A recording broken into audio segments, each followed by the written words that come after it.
In this video, I am going to be doing some viewer questions and I'm live, yay, from our schoolroom this morning. So welcome if you are just jumping on. My name is Heather and I'm a homeschooling mom of two. And today I have about 10 minutes before a meeting, but I wanted to go live so that I could hang out with you for a little bit and answer some questions that have been coming in on YouTube and on Instagram. So thank you so much for watching this. If you are new here, you can definitely consider subscribing. And if you know a homeschool mom and you want to share this information, you could do that also. So welcome. If you're just jumping on also, there's comments. So you can ask me a question. I'm going to do a hard stop at about 11 o'clock Pacific Standard Time. So I'd love to get your questions. So let me look at this chat here. Let's see what we have going on. I'm going to look and see, hey, nice to see you. So some questions that have been coming in. I have 3 questions that I've written down that I'll answer for you. But if you want to ask some questions, you can do that also. Sorry if this is shaky. I'm trying a little. There you go. All right. So the first question is homeschooling preschool. I am so excited to have so many new homeschool moms coming to the YouTube channel asking questions about preschool. And so I had a mom ask a question about homeschooling preschool and what they should learn in preschool. So I would definitely say that preschool is still really young to be like homeschooling. So some expectations for your preschooler: do not expect them to sit for longer than like 2 minutes. Don't expect them to necessarily be reading and writing and doing those type of things. Preschool is really about the experience. And so if you're homeschooling in preschool and you're just starting out, you don't necessarily even need a curriculum. You really can do it just through experiences. But if you do want a little bit of things to kind of wrap around with that, I would start with very simple things. You know, think about, I have a book, I don't know where it is. Darn, I was gonna bring it over here. It's called The 3 R's. I have a video about best homeschooling mom books. If someone wants to put that in the comments, they can put that in the comments. But it's the best books for homeschooling moms. It's called The 3 R's. I got it on Amazon, and it really goes through reading, writing, arithmetic. Those are what you want to start focusing on in the grammar stages, which is basically like 4th grade and under. And so where to start in preschool is with the simple things: identifying colors, reading a ton. I cannot overstress the quality of vocabulary that comes from reading to your kids often. Reading lots of different things. Reading out loud picture books. Reading books that are above their level, which are basically like non-picture books. Reading magazines. There's so many things you can do to expose your children to good literature, to good vocabulary, because that's going to help them later on when they're sitting down with pen and paper trying to make the thoughts go through their hand onto the piece of paper. So when you're thinking about preschool, all you should think about is just preschool. Don't think about comparing them to 1st graders or kindergartners. You want it to definitely be just preschool. So numbers, letters, counting how many chairs are at the table. Let's go for a walk and see how many bird sounds we can hear. You know, really simple things when it comes to that. Now, depending on how developed your child is with pen and paper, start with larger things that they're able to hold, thicker crayons that you can get on Amazon, because doing this, writing, holding the pen like this, it's a lot of work for a preschooler.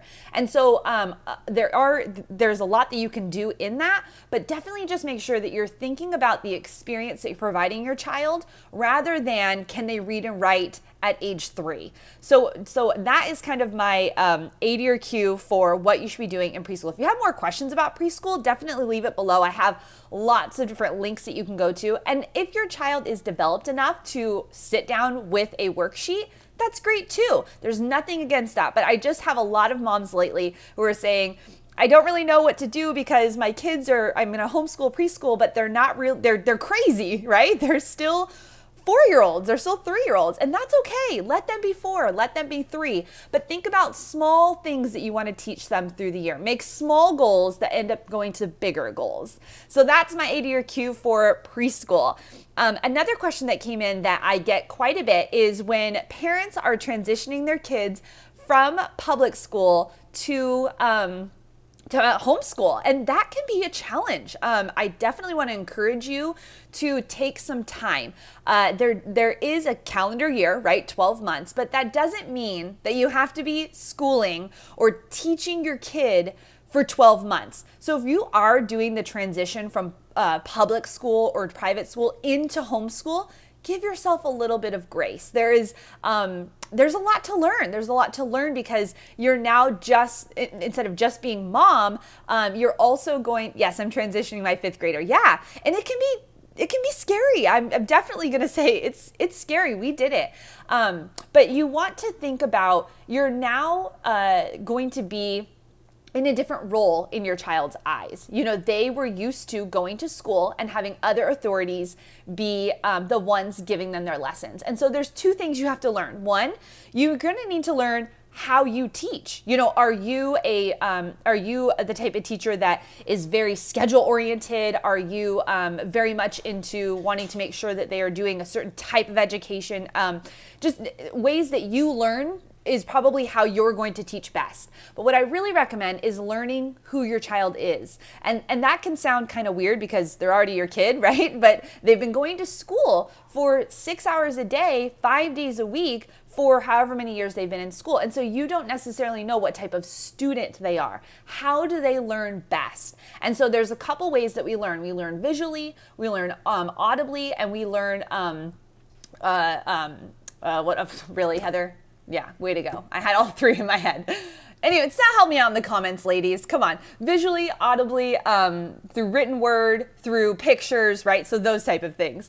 And so I just recommend taking some time to learn who your kid is. Learn who they are as a student. And that's really going to help you to be able to determine how relaxed or how structured you need your schedule.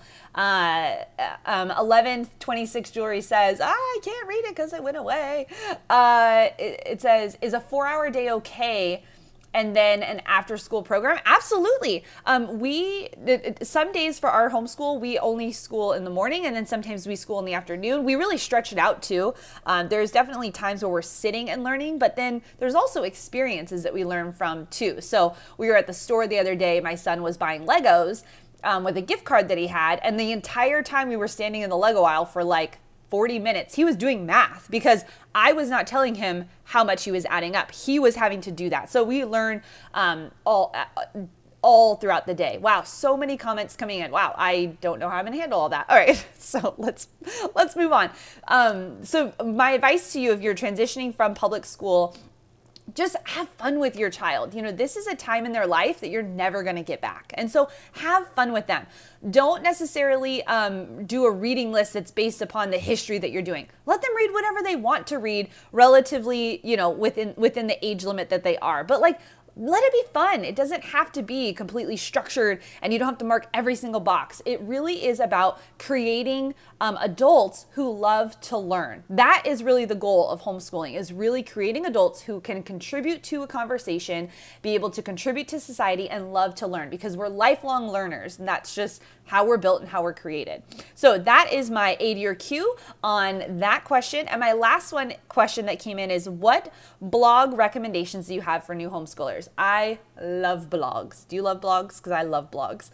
I love Confessions of a Homeschooler. Now, she's like way structured, way more than I am, but I just get inspiration from her.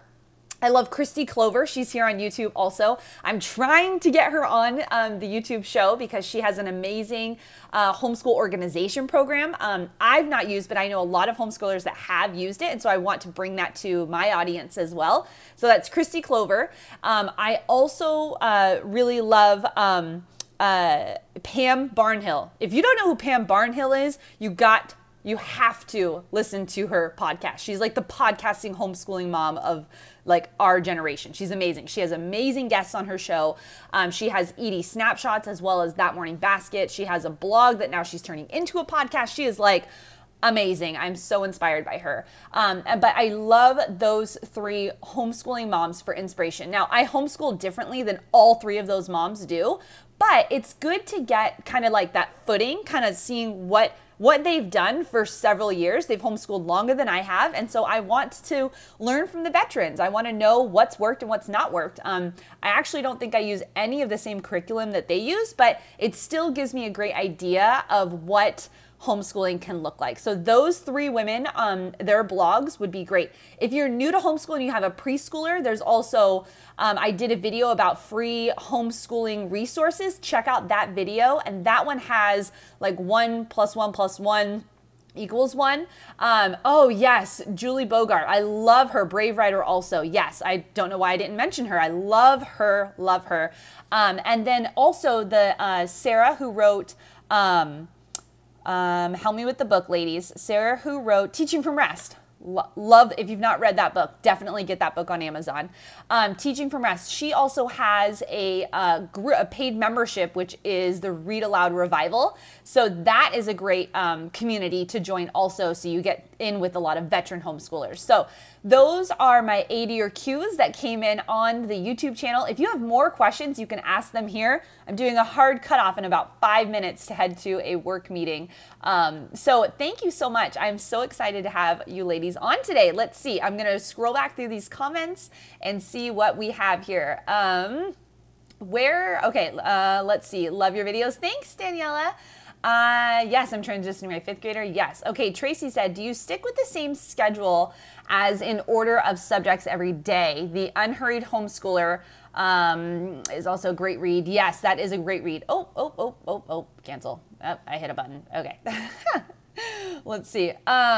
So we do, okay, so there is this like ideal schedule in my head that we would stick to every day if we didn't have crazy lives. Everyone has crazy lives, but we do try and work through the same subjects in the week.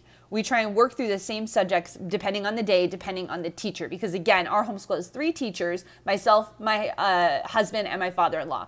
This year, we are focusing on a couple things. One, we're focusing on doing the same subjects at the same time, which is different. We've done alternating subjects. So when my daughter was doing language arts, my son would be doing like math. When she was doing math, he was doing reading or something like that. That gets a little crazy because these beautiful little children love to manipulate. And so one would be waiting for a long time and it would just get, they just know how to work the system.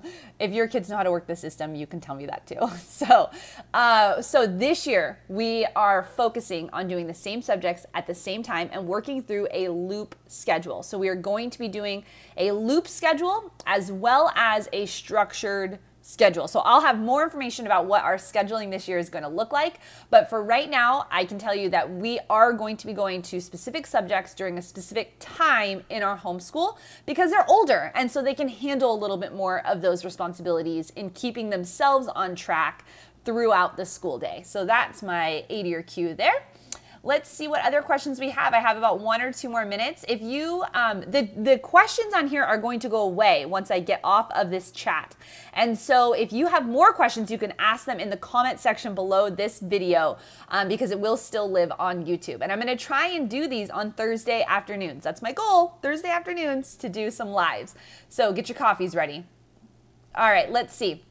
It says, we will be full-time RVing in 3 years. Any tips for homeschool on the road? Oh man, that would be a dream of mine. I don't have tips for homeschooling on the road other than it's gonna probably look the same as homeschooling at home. You're gonna have less space, and so I would make sure that your subjects, instead of buying a ton of curriculum, I would really focus on making a subject be more than one subject. So say for history example, make that history and language arts, and you could even put like a little bit of science in there. You could do things where your core is all together. So maybe try that. I want to hear about this.